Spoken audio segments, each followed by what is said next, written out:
ಈ ಕೆಳಗಿನ ಯಾವ ಸ್ಥಳದಲ್ಲಿ ಹೂಲಾರ್ ಸರೋವರವಿದೆ? ರಾಜಸ್ಥಾನ್, ಪಂಜಾಬ್, ಉತ್ತರ ಪ್ರದೇಶ ಮತ್ತು ಜಮ್ಮು ಕಾಶ್ಮೀರ. ನಮಗೆಲ್ಲ ಗೊತ್ತು, ಇದಕ್ಕೆ ಸರಿಯಾದ ಉತ್ತರ ಜಮ್ಮು ಕಾಶ್ಮೀರ. ಜಮ್ಮು ಕಾಶ್ಮೀರದಲ್ಲಿ ನಾವು ಈ ಹೂಲಾರ್ ಸರೋವರವನ್ನು ಕಾಣಬಹುದು. ಹೂಲಾರ್ ಸರೋವರ ಜಮ್ಮು ಕಾಶ್ಮೀರದಲ್ಲಿದೆ. ಹಾಗೂ ಈ ಹೂಲಾರ್ ಸರೋವರವು ಏಷ್ಯಾದ ಅತಿದೊಡ್ಡ ಶುದ್ಧ ನೀರಿನ ಸರೋವರಗಳಲ್ಲಿ ಒಂದಾಗಿದೆ. ಇದು ಭಾರತದ ಜಮ್ಮು ಕಾಶ್ಮೀರದ ಬಂಡೀಪೋರ ಜಿಲ್ಲೆಯಲ್ಲಿದೆ. ಬಂಡೀಪೋರ ಎನ್ನುವಂತಹ ಜಿಲ್ಲೆಯಲ್ಲಿದೆ. ಟೆಕ್ಟೋನಿಕ್ ಚಟುವಟಿಕೆಯ ಪರಿಣಾಮವಾಗಿ ಸರೋವರದ ಜಲನಯನ ಪ್ರದೇಶವು ರೂಪುಗೊಂಡಿತು ಮತ್ತು ಇದನ್ನು ಜೇಲಂ ನದಿಯಿಂದ ಘೋಷಿಸಲಾಗುತ್ತದೆ. ಸರೋವರದ ಗಾತ್ರವು ಕಾಲೋಚಿತವಾಗಿ 12ರಿಂದ 100 ಚದುರ ಮೈಲಿನವರೆಗೆ ಬದಲಾಗುತ್ತದೆ. ಮೋಸ್ಟ್ ಇಂಪಾರ್ಟೆಂಟ್, ಇದು ಯಾವ ನದಿಯಿಂದ ಘೋಷಿಸಲಾಗಿದೆ ಅಂದರೆ ಜೇಲಂ ನದಿ, ಹಾಗೂ ಕಂಡುಬರುವುದು ಜಮ್ಮು ಕಾಶ್ಮೀರ. ಇದು ಮೋಸ್ಟ್ ಇಂಪಾರ್ಟೆಂಟು. ಹಾಗೂ ಇದು ಒಂದು ಏಷ್ಯಾದ ಅತಿದೊಡ್ಡ ಶುದ್ಧ ನೀರಿನ ಸರೋವರ, ಹೂಲಾರ್ ಸರೋವರ. ನರ್ಮದಾ ನದಿ. ಈ ನರ್ಮದಾ ನದಿಯ ಹುಟ್ಟುವ ಜಾಗ ಎಲ್ಲಿ ಅಂತ ನೋಡಿ. ಸಾತ್ಪುರ, ಅಮರಕಂಟಕ, ಬ್ರಹ್ಮಗಿರಿ, ಪಶ್ಚಿಮ ಘಟ್ಟದ ಇಳಿಜಾರು. ಸರಿಯಾದ ಉತ್ತರ ನಮಗೆಲ್ಲ ಗೊತ್ತು, ಅಮರಕಂಟಕ. ನರ್ಮದಾ ನದಿಯ ಹುಟ್ಟುವ ಜಾಗ ಈ ಅಮರಕಂಟಕ ಎನ್ನುವಂತಹ ಜಾಗದಲ್ಲಿ ಈ ನರ್ಮದಾ ನದಿಯು ಹುಟ್ಟುತ್ತದೆ. ಈ ನರ್ಮದಾ ನದಿಯು ಮಧ್ಯ ಭಾರತದಲ್ಲಿ ಹರಿಯುವಂತಹ ಒಂದು ನದಿಯಾಗಿದೆ. ಇದು ಈ ಮಧ್ಯಪ್ರದೇಶ, ಗುಜರಾತ್ ರಾಜ್ಯಗಳ ಮೂಲಕ ಹರಿದು ಅರಬ್ಬಿ ಸಮುದ್ರವನ್ನು ಸೇರುತ್ತದೆ. ಮಧ್ಯಪ್ರದೇಶ ಮತ್ತು ಗುಜರಾತ್ ರಾಜ್ಯಗಳ ಹರಿದು ಅರಬ್ಬಿ ಸಮುದ್ರವನ್ನು ಸೇರುತ್ತದೆ. ಇದು ಭಾರತ ಉಪಖಂಡದ 5ನೇ ಅತಿ ದೊಡ್ಡ ನದಿಯಾಗಿದೆ. ನರ್ಮದಾ ನದಿಯು ಉತ್ತರ ಮತ್ತು ದಕ್ಷಿಣ ಭಾರತಗಳ ನಡುವೆ ಸಾಂಪ್ರದಾಯಿಕ ಎಲ್ಲೆಯನ್ನು ಎಂದು ಪರಿಗಣಿಸಲಾಗಿದೆ. ಅಂದರೆ ಈಗ ಒಂದು ಇಂಡಿಯಾ ಇದೆ ಅಂತ ನಾವು ಕರಿತಾ ಬಂದಾಗ, ಈಗ ಮಧ್ಯಭಾಗದಲ್ಲಿ, ಈಗ ದಕ್ಷಿಣ ಮತ್ತು ಉತ್ತರದ ಮಧ್ಯಭಾಗದಲ್ಲಿ, ಅಂದರೆ ಮಧ್ಯಭಾಗದಲ್ಲಿ ಬರ್ತಕ್ಕಂಥ ಕೆಲವು ಪ್ರಮುಖ ರಾಜ್ಯಗಳಾದಂತಹ ಮಧ್ಯಪ್ರದೇಶ ಮತ್ತು ಗುಜರಾತ್, ಈ ರಾಜ್ಯಗಳ ನಡುವೆ ಹರಿಯುತ್ತದೆ. ಸೊ ಇದು ಉತ್ತರ ಮತ್ತು ದಕ್ಷಿಣ ಭಾರತದ ಒಂದು ಡಿವೈಡರ್ ಆಗುವ ಸಮೇತ ಈ ನದಿ ಹರಿಯುತ್ತದೆ, ನರ್ಮದಾ ನದಿ. ನೋಡಿ, ಈ ಕೆಳಗಿನವುಗಳಲ್ಲಿ ಯಾವುದು ಪೆನಿನ್ಸುಲಾರ್ ಭಾರತದ ಉದ್ದದ ನದಿ? ಪೆನಿನ್ಸುಲಾರ್ ಅಂದರೆ ಏನಿಲ್ಲ, ನಿಮ್ಮ ದಕ್ಷಿಣ ಭಾರತದ ಅತ್ಯಂತ ಉದ್ದವಾದ ನದಿ. ನೋಡಿ, ನರ್ಮದಾ, ಗೋದಾವರಿ, ಕೃಷ್ಣ, ಮಹಾನದಿ. ಸರಿಯಾದ ಉತ್ತರ ಗೋದಾವರಿ ನದಿ. ಈ ಗೋದಾವರಿ ನದಿಯು ನೋಡಿ, ಈ ಥರ ಮಹಾರಾಷ್ಟ್ರ ಮತ್ತು ತೆಲಂಗಾಣದ ಮೂಲಕ ಇದು ಹರಿದು ಬರುತ್ತೆ. ಈ ಗೋದಾವರಿ ನದಿಯು ನಮ್ಮ ಮ್ಯಾಪ್ನಲ್ಲಿ ನೋಡಿದರೆ, ಈ ಗೋದಾವರಿ ನದಿಯು ದಕ್ಷಿಣ ಅಥವಾ ಈ ಮಧ್ಯ ಭಾರತದ ಒಂದು ನದಿ. ಇದು ಮಹಾರಾಷ್ಟ್ರದ ಪಶ್ಚಿಮ ರಾಜ್ಯದಲ್ಲಿ ಆರಂಭವಾಗಿ ಆಂಧ್ರ ಮತ್ತು ತೆಲಂಗಾಣ ರಾಜ್ಯ ಮೂಲಕ ಹರಿದು ಬಂಗಾಳ ಕೊಲ್ಲಿಯನ್ನು ಸೇರುತ್ತದೆ. ಇದು ಮಹಾರಾಷ್ಟ್ರದಲ್ಲಿ ಹುಟ್ಟಿ ಆಂಧ್ರ ಮತ್ತು ತೆಲಂಗಾಣ ಮೂಲಕ ಹರಿದು ಬಂಗಾಳವನ್ನು ಸೇರುತ್ತದೆ. ಸುಮಾರು 1465 ಕಿಲೋಮೀಟರ್ ಉದ್ದದ ಇದು ಗಂಗಾ ನದಿಯ ನಂತರ ಅತಿ ದೊಡ್ಡ ನದಿಯಾಗಿದೆ. ಭಾರತದ 2ನೇ ದೊಡ್ಡ ನದಿಯು ಮತ್ತು ದಕ್ಷಿಣ ಭಾರತದ ಅತ್ಯಂತ ದೊಡ್ಡ ನದಿ. ಭಾರತದ 2ನೇ ದೊಡ್ಡ ನದಿ ಗೋದಾವರಿ, ಹಾಗೂ ದಕ್ಷಿಣ ಭಾರತದ ಅತ್ಯಂತ ದೊಡ್ಡವಾದ ನದಿ ಗೋದಾವರಿ ನದಿ.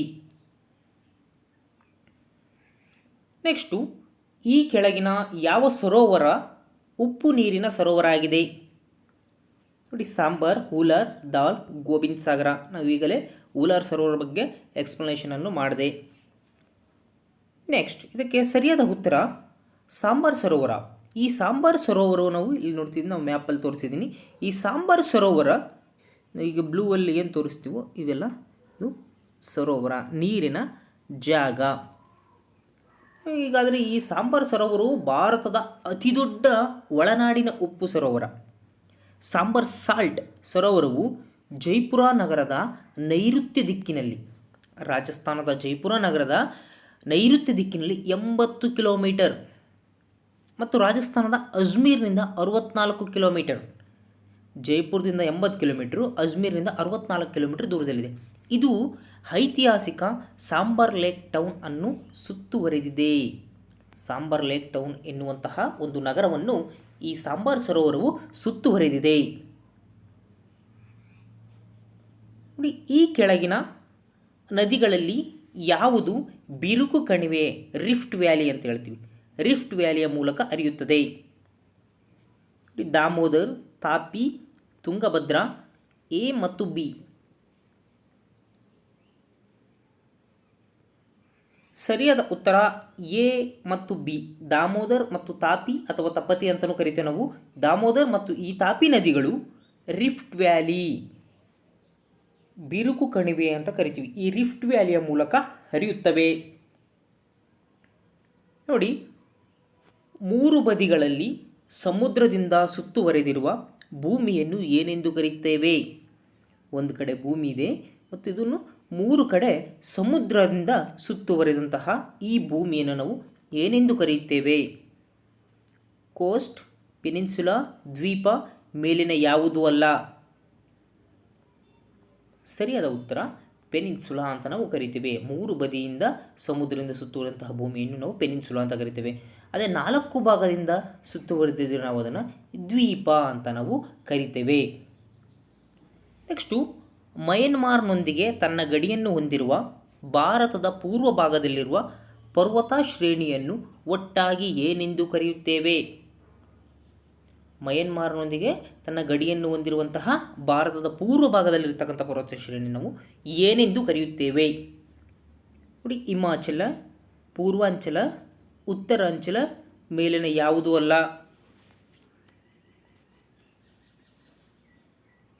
ಸರಿಯಾದ ಉತ್ತರ ಪೂರ್ವಾಂಚಲ ಅಂತ ನಾವು ಕರಿತೇವೆ. ಮಯನ್ಮಾರ್ನೊಂದಿಗೆ ತನ್ನ ಗಡಿಯನ್ನು ಹೊಂದಿರತಕ್ಕಂಥ ಈ ಪೂರ್ವ ಭಾಗದಲ್ಲಿರುವ ಶ್ರೇಣಿಗಳಿಗೆ ಪೂರ್ವಾಂಚಲ ಅಂತ ಕರಿತೇವೆ. ನೆಕ್ಸ್ಟು, ಗೋವಾದ ದಕ್ಷಿಣಕ್ಕಿರುವ ಪಶ್ಚಿಮ ಕರಾವಳಿಯ ಪಟ್ಟಿಯನ್ನು ಏನೆಂದು ಕರೆಯುತ್ತೇವೆ? ಗೋವಾದ ಪಶ್ಚಿಮಕ್ಕೆ ಇರುವಂತಹ ಕರಾವಳಿಯನ್ನು ನಾವು ಏನೆಂದು ಕರಿತೇವೆ? ನೋಡಿ, ಕೋರಮಂಡಲ್, ಕನ್ನಡ, ಕೊಂಕಣ, ಉತ್ತರ ಸರ್ಕಾರ್. ಸರಿಯಾದ ಉತ್ತರ ಕನ್ನಡ್. ಗೋವಾದ ದಕ್ಷಿಣ ದಿಕ್ಕಿನಲ್ಲಿರುವ ಪಶ್ಚಿಮ ಕರಾವಳಿ, ಗೋವಾದ ದಕ್ಷಿಣ ದಿಕ್ಕಿನಲ್ಲಿರತಕ್ಕಂತಹ ಪಶ್ಚಿಮ ಕರಾವಳಿಯನ್ನು ನಾವು ಏನೆಂದು ಕರಿತೇವೆ? ಕನ್ನಡ್. ಪೂರ್ವಘಟ್ಟದ ಅತಿ ಎತ್ತರದ ಶಿಖರ ಯಾವುದು? ಪೂರ್ವಘಟ್ಟದ ಅತಿ ಎತ್ತರವಾದ ಶಿಖರ ಯಾವುದು? ನೋಡಿ, ಅನೆಮುಡಿ, ಆರ್ಮಕೊಂಡ, ಕಾಂಚನಜುಂಗ, ಕಾಸಿ. ನೋಡಿ, ಸರಿಯಾದ ಉತ್ತರವನ್ನು ಹೇಳಿ. ಪೂರ್ವಘಟ್ಟದ ಅತ್ಯಂತ ಎತ್ತರವಾದ ಶಿಖರ ಆರ್ಮಗೊಂಡ. ಆರ್ಮಗೊಂಡವು ಪೂರ್ವಘಟ್ಟದ ಅತಿ ಎತ್ತರವಾದ ಶಿಖರವಾಗಿದೆ. ನೋಡಿ, ಟ್ರಾಫಿಕ್ ಆಫ್ ಕ್ಯಾನ್ಸರ್ ಈ ಕೆಳಗಿನ ಯಾವ ರಾಜ್ಯಗಳಲ್ಲಿ ಹಾದು ಹೋಗುವುದಿಲ್ಲ? ಟ್ರಾಫಿಕ್ ಆಫ್ ಕ್ಯಾನ್ಸರ್ 8 ರಾಜ್ಯಗಳ ಮೂಲಕ ಹಾದು ಹೋಗುತ್ತದೆ. ಹಾಗಾದರೆ ಈ ಕೆಳಗಿನ ಯಾವ ರಾಜ್ಯಗಳಲ್ಲಿ ಹಾದು ಹೋಗುವುದಿಲ್ಲ?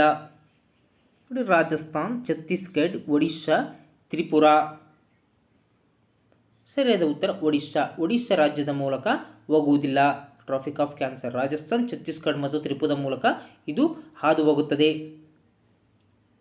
ನೆಕ್ಸ್ಟು, ಭಾರತದ ಪೂರ್ವ ತುದಿಯ ರೇಖಾಂಶ ಯಾವುದು?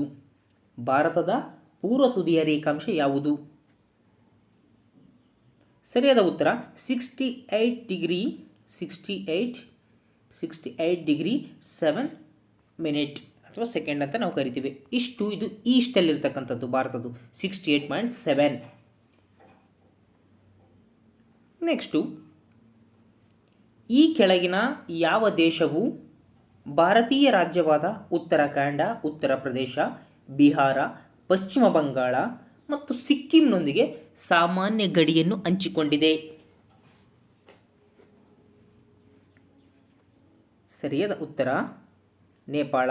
ನೇಪಾಳವು ಯಾವ್ಯಾವ ಜೊತೆಗೆ ಅಂದರೆ ಉತ್ತರಾಖಂಡ, ಉತ್ತರ ಪ್ರದೇಶ, ಬಿಹಾರ, ಪಶ್ಚಿಮ ಬಂಗಾಳ ಮತ್ತು ಸಿಕ್ಕಿಂ ಇದರ ಜೊತೆಗೆ ಸಾಮಾನ್ಯ ಗಡಿಯನ್ನು ಹಂಚಿಕೊಂಡಿದೆ.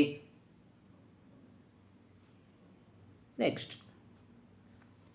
ನೀವು ಬೇಸಿಗೆ ರಜೆಗಾಗಿ ಸೂಕ್ತವಾಗಿರುವ ಕವರಟ್ಟಿಯನ್ನು ಭೇಟಿ ನೀಡಲು ಆರಿಸಿದರೆ ಈ ಕೆಳಗಿನ ಯಾವ ಕೇಂದ್ರಾಡಳಿತ ಪ್ರದೇಶಕ್ಕೆ ನೀವು ಭೇಟಿ ನೀಡಬೇಕಾಗುತ್ತದೆ?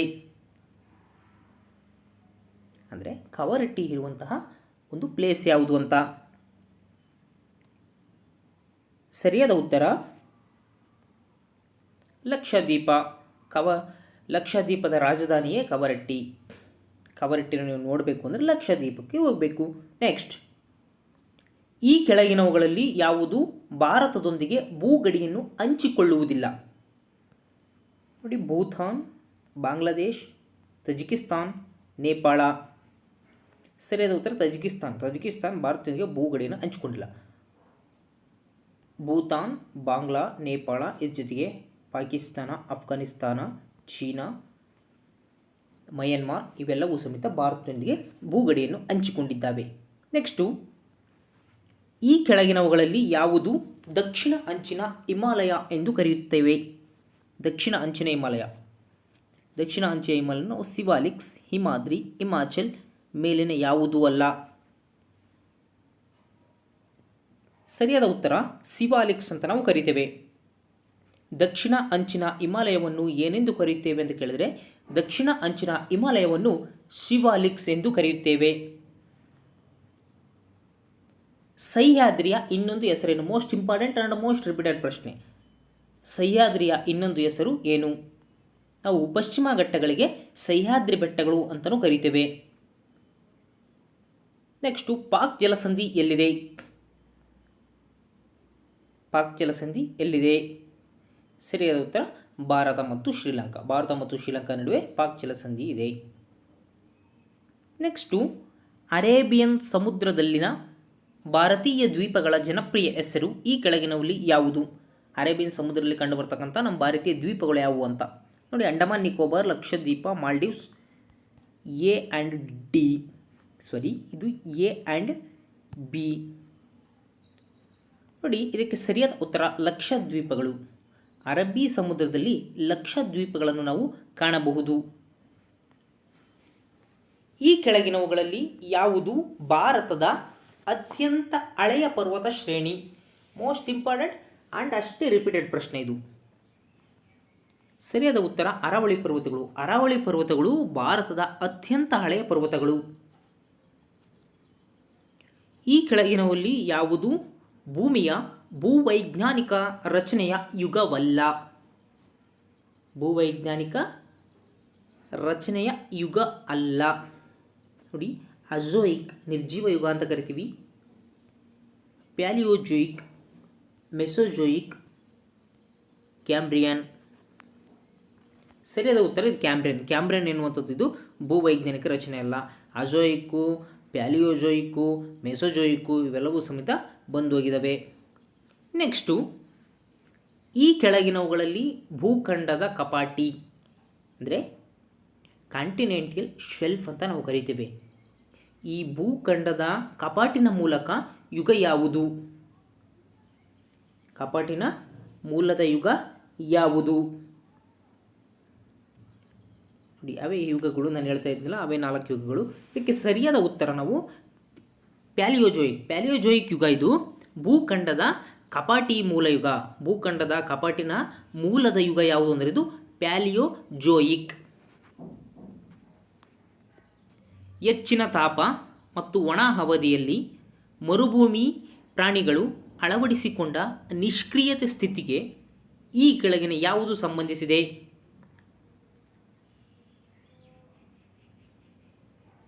ಸರಿಯಾದ ಉತ್ತರ ಎಸ್ಟಿವೇಷನ್ ಅಂತ ಕರಿತೇವೆ. ಏಕೆಂದರೆ ಮರುಭೂಮಿಯಲ್ಲಿ ಅತಿ ಹೆಚ್ಚಿನ ತಾಪ ಮತ್ತು ಒಣಾವಧಿಯಲ್ಲಿ ಈ ಮರುಭೂಮಿಯಲ್ಲಿರ್ತಕ್ಕಂಥ ಪ್ರಾಣಿಗಳು ಅಳವಡಿಸಿಕೊಂಡಿರ್ತಕ್ಕಂಥ ಒಂದು ನಿಷ್ಕ್ರಿಯತೆ ಸ್ಥಿತಿ, ಅದಕ್ಕೆ ನಾವು ಎಸ್ಟಿವೇಷನ್ ಅಂತ ಕರಿತೇವೆ. ಎಸ್ಟಿವೇಷನ್. ಜೈವಿಕ ಸಂಪನ್ಮೂಲಗಳು ಮತ್ತು ಅಜೈವಿಕ ಸಂಪನ್ಮೂಲಗಳ ಬಗ್ಗೆ ಈ ಕೆಳಗಿನ ಯಾವ ಹೇಳಿಕೆ ಸರಿಯಾಗಿವೆ? ವಿಡಿಯೋ ಪಾಸ್ ಮಾಡಿ ನೀವೆಲ್ಲ ಆಪ್ಷನ್ಸ್ಗಳನ್ನ ಓದಿ ಆಮೇಲೆ ನೀವು ಸರಿಯಾದ ಉತ್ತರವನ್ನು ಹೇಳಿ. ಯಾಕೆ ಸ್ವಲ್ಪನೇ ಡಿಫ್ರೆನ್ಸ್ ಇರುತ್ತೆ, ಕನ್ಫ್ಯೂಸ್ ಆಗುತ್ತೆ ಅಂತ ಅದೇ ಥರ ಕೊಟ್ಟಿನ ಸರಿಯಾದ ಉತ್ತರ ಮಾತ್ರ ಹೇಳ್ತೇನೆ. ಜೈವಿಕ ಸಂಪನ್ಮೂಲಗಳು ಮತ್ತು ಅಜೈವಿಕ ಸಂಪನ್ಮೂಲಗಳ ಬಗ್ಗೆ ಸರಿಯಾದ ಹೇಳಿಕೆ ಆಪ್ಷನ್ಸ್ ಬಿ. ಏನು ಅಂದರೆ, ಎಲ್ಲ ಅಜೈವಿಕ ಸಂಪನ್ಮೂಲಗಳು ನವೀಕರಿಸಲಾಗದವು, ಆದರೆ ಕೆಲವು ಜೈವಿಕ ಸಂಪನ್ಮೂಲಗಳು ನವೀಕರಿಸಲಾಗದವು. ಅಲ್ಲಿ ಎಲ್ಲ ಜೈವಿಕ ಸಂಪನ್ಮೂಲಗಳು ಸಮೇತ ನಾವು ನವೀಕರಿಸಲು ಸಾಧ್ಯವಿಲ್ಲ, ಆದರೆ ಕೆಲವು ಜೈವಿಕ ಸಂಪನ್ಮೂಲಗಳನ್ನು ನಾವು ನವೀಕರಿಸಲು ಸಾಧ್ಯವಿಲ್ಲ. ಅಂದರೆ ಕೆಲವು ಜೈವಿಕ ಸಂಪನ್ಮೂಲಗಳನ್ನು ನವೀಕರಿಸಬಹುದು, ಕೆಲವು ಜೈವಿಕ ಸಂಪನ್ಮೂಲಗಳನ್ನು ನಾವು ನವೀಕರಿಸಲು ಸಾಧ್ಯವಿಲ್ಲ. ಆದರೆ ಅಜೈವಿಕ ಸಂಪನ್ಮೂಲಗಳನ್ನು ನಾವು ನವೀಕರಿಸಲು ಸಾಧ್ಯನೇ ಇಲ್ಲ. ಇಷ್ಟೇ ಇದಕ್ಕೆ. ನೆಕ್ಸ್ಟು, ಅಳಿವಿನಂಚಿನಲ್ಲಿರುವಂತಹ ರೀಡ್ಲೆ ಆಮೆಗಳಿಗೆ ಈ ಕೆಳಗಿನ ಯಾವ ಪ್ರದೇಶವು ಪ್ರಸಿದ್ಧವಾಗಿದೆ? ಇದು ಮೋಸ್ಟ್ ರಿಪೀಟೆಡ್ ಪ್ರಶ್ನೆ. ರೀಡ್ಲೆ ಆಮೆಗಳನ್ನ ನಾವು ಗಹೀರ್ಮಾತಾದಲ್ಲಿ ನಾವು ಕಾಣ್ತೇವೆ, ಗಹೀರ್ಮಾತಾ. ನೆಕ್ಸ್ಟು, ಈ ಕೆಳಗಿನವುಗಳಲ್ಲಿ ಯಾವುದು ಭಾರತದ ರ್ಯಾಲಿ ಫಾರ್ ವ್ಯಾಲಿ ಎನ್ನುವಂತಹ ಕಾರ್ಯಕ್ರಮದ ಮುಖ್ಯಾಂಶಗಳು? ರ್ಯಾಲಿ ಫಾರ್ ವ್ಯಾಲಿ ಯಾವುದಕ್ಕೆ ಸಂಬಂಧಿಸಿದೆ? ಪರಿಸರದ ನಾಶ, ಜೀವ ವೈವಿಧ್ಯ, ಸ್ಥಳಾಂತರಗೊಂಡಂತಹ ಜನ ಪುನರ್ವಸತಿ, ಕೃಷಿ ನಷ್ಟ. ರ್ಯಾಲಿ ಫಾರ್ ವ್ಯಾಲಿ ಇದು ಎನ್ವಿರಾನ್ಮೆಂಟಲ್ ಡಿಗ್ರೇಡೇಷನ್, ಪರಿಸರ ನಾಶಕ್ಕೆ ಸಂಬಂಧಿಸಿದ ಒಂದು ಪ್ರಮುಖ ಪ್ರೋಗ್ರಾಮ್. ನೆಕ್ಸ್ಟ್, ಎಲ್ ನಿನೋ ಸದರ್ನ್ ಆಂದೋಲನ ಮತ್ತು ಅದರ ಮುನ್ಸೂಚನೆಯ ಮೇಲೆ ಕೇಂದ್ರೀಕರಿಸಿದ ಮೊದಲ ಸಂಶೋಧನಾ ಯೋಜನಾ ಕಾರ್ಯಕ್ರಮ ಈ ಕೆಳಗಿನವಲ್ಲಿ ಯಾವುದು? ಆಪ್ಷನ್ಸ್ಗಳು ನೋಡಿ. ಇದಕ್ಕೆ ಸರಿಯಾದ ಉತ್ತರವನ್ನು ನೀವು ನನ್ನ ಕಾಮೆಂಟ್ ಬಾಕ್ಸಲ್ಲಿ ಕಾಮೆಂಟ್ ಮಾಡಿ. ಇದಕ್ಕೆ ಸರಿಯಾದ ಉತ್ತರವನ್ನು ನಾನು ಮುಂದಿನ ವಿಡಿಯೋದಲ್ಲಿ ನೀಡುತ್ತೇನೆ. ಧನ್ಯವಾದಗಳು.